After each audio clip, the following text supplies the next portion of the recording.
fantastic job for us in Elgin, Middlesex, and London. Next we have a lady from the hills of Dufferin and horse country, Sylvia Jones. Come on forward. Thank you, Lisa. As Lisa said, I'm proud to represent the riding of Dufferin-Caledon.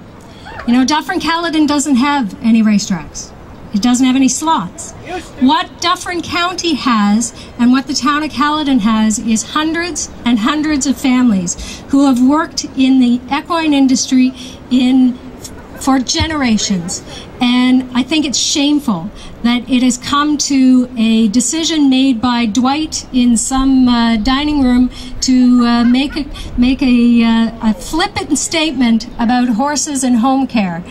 I'm proud to support Lisa MacLeod and her motion this afternoon, and I'm proud to support Monty McNaughton with his private member's bill.